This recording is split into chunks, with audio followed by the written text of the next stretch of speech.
Hey, good evening, Midwest Survivor. Time for dinner chat. So thank you to everybody that's checking out the channel. Please hit subscribe. We need 40 more subscribers to subscribe to the channel.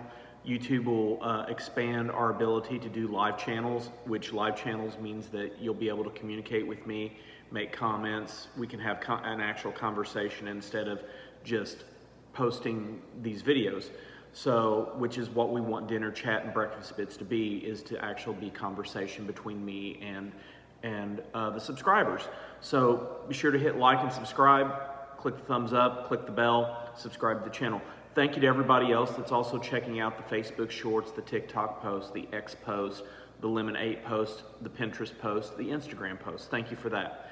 So tonight's dinner chat topic is a revamped version of one we've done earlier. And it is rebuilding your life after church and leadership abuse. So there is a lot of things going on in the business world, the church world, and it all connects together. These are topics that a lot of people don't feel safe about talking about openly because, the reality of confronting any leadership, whether it is in the church world, the business world, even leaders within families, is always one that is very, very difficult.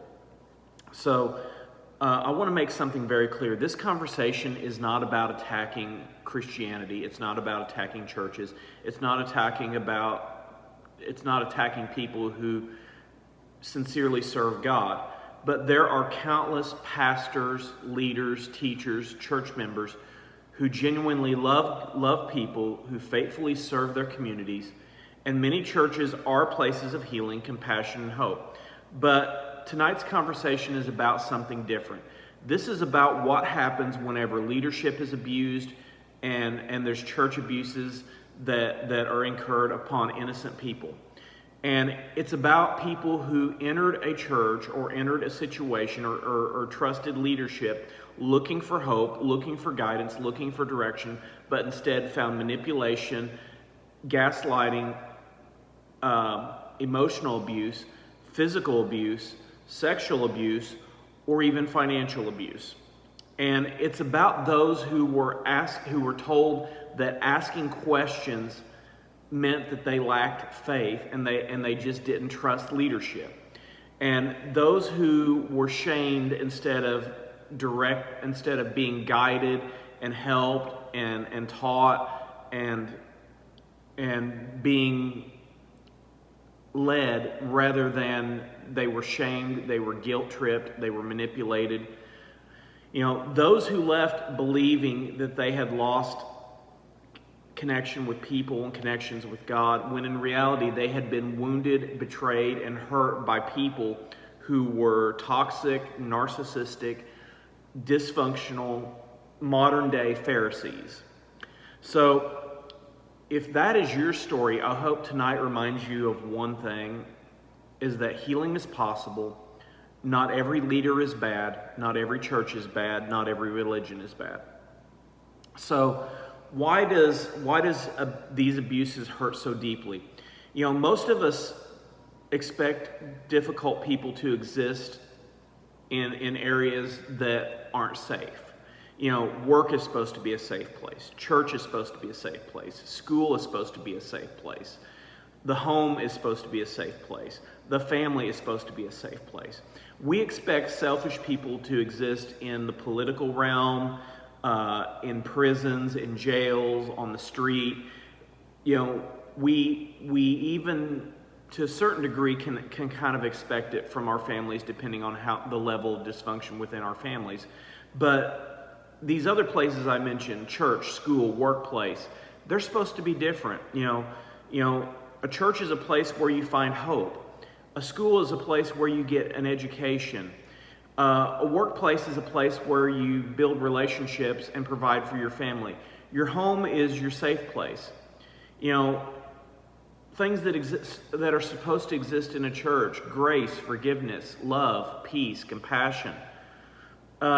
when those places become the primary sources of fear, manipulation, shame, gaslighting, financial abuse, emotional abuse, sexual abuse, the pain reaches deeper because it affects not only relationships, but it affects a person's understanding of what a relationship with God is supposed to be like. And many survivors don't simply leave a church, they lose themselves and they lose confidence in themselves because they question everything that they once believed. Some stop praying, some stop reading the Bible, some never enter churches again because they associate faith with fear. And that is what makes leadership and spiritual abuse so devastating. So here's what it can look like. Not all abuse is the same, looks the same, and acts the same. Sometimes it's loud and direct and in your face. And sometimes it's incredibly subtle with a touch of compassion and love mixed into the poison. It can include such things as leaders demanding unquestioning loyalty, teaching that disagreement equals rebellion against God, public humiliation designed as correction, using guilt to control people's decisions, using guilt to control how people give their money, using guilt to determine personal boundaries and invading those personal boundaries, protecting influential people while punishing and hurting victims and people who have been wounded, favoritism, nepotism, gossip designed as prayer requests, financial pressure through manipulation, which leads to financial abuse, discouraging outside friendships or outside relationships, treating leadership beyond accountability without transparency or responsibility. Sometimes people stay because they genuinely believe that leaving means that they're turning their back on God. And that is a heartbreaking burden to carry. So why good people stay? One question survivors often ask themselves is, why didn't I leave sooner? And that answer is usually much simpler than people think. It's because they believed. It's because they had hope. It's because they trusted. It's because they didn't want to give up. It's because they wanted to see the best in people. It's because they wanted reconciliation. You believe that things would improve. Manipulation just does not happen immediately and overnight. It happens little by little. One compromise, one excuse, one warning sign ignored because we hope that things would get better. That does not make you weak. It just makes you a human being. And then after it all comes out and you realize how messed up things are, then you have to deal with the emotional ramifications. Leaving an unhealthy church often brings emotions that people don't expect: anger, fear, grief, loneliness, confusion. Some lose lifelong friendships overnight. Some people lose family relationships because relatives choose to remain. Many people struggle with guilt every Sunday morning because they've been taught that leaving automatically means that they're backsliding. That's not necessarily the case. Some even wonder if God has rejected them, and that's not true either. If you felt these emotions, understand that you're not alone and that you are not, and that it's completely normal to feel these things. Healing isn't just about leaving. It's about rebuilding your sense of safety, your trust, your identity, and more importantly, reestablishing your boundaries and what you need to do to secure peace and health, mental health, emotional health, and not only that, financial health in your life. Separating God from human failure. Now, this is the hardest part of the entire thing. Learning to separate God from the failures of people. Every organization has imperfect people.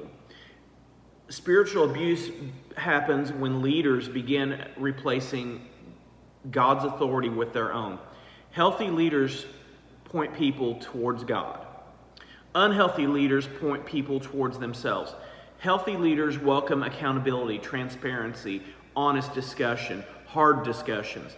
Unhealthy leaders gaslight, manipulate, emotionally abuse, financially abuse, and give no guidance. Unhealthy leaders protect their image and the leaders of their underlings at all cost, and their power base at any cost. Learning the difference can help people rediscover faith without returning to unhealthy environments. So here's some things of what a healthy organization can look like. You know, healthy organizations aren't perfect. Healthy leaders aren't perfect. Healthy organizations usually have some things in common. People are free and encouraged to ask questions and usually get feedback from the questions that they have. Leadership admits mistakes and accepts responsibility, accountability, and transparency. Accountability exists and thrives. Grace is extended. Boundaries are respected. People aren't pressured through fear and manipulated financially or emotionally. The focus stays on God rather than the person, the leadership, the personality, or the organization. Healthy leadership inspires people. It does not intimidate them.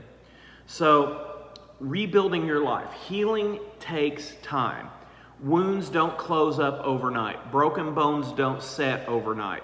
Some people return quickly. Others take months and years. Some find healing through counseling, others through friendships.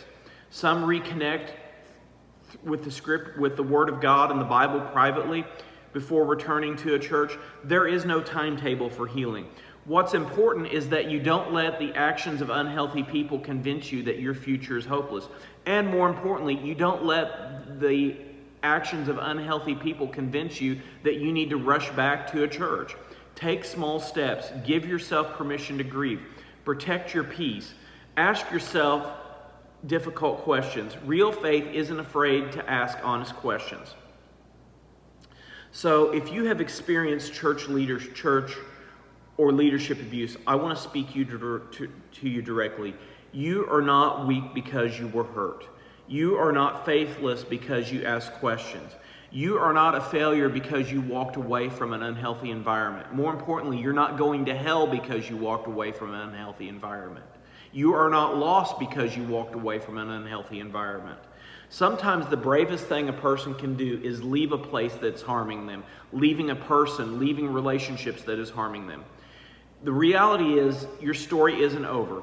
Trust can be rebuilt, hope can be returned, and healthy community does still exist. Most importantly, your worth was never determined by the opinions of leadership, denominations, congregations, or what came over a pulpit. Your worth comes from yourself and from God who created you.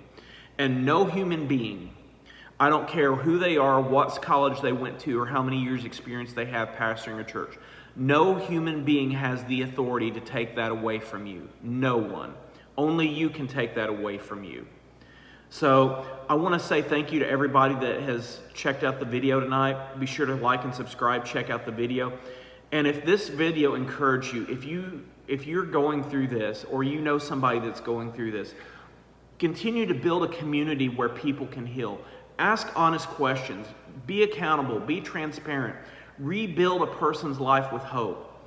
So, as always, Midwest Survivor, I want you to get healthy. I want you to stay healthy. I want you to be healthy. I want you to get strong, stay strong, be strong. And remember, it's not about rebuilding. It's not about surviving. It's about thriving and being healthy and wealthy. I'll see you tomorrow for Breakfast Bits. Have a good evening.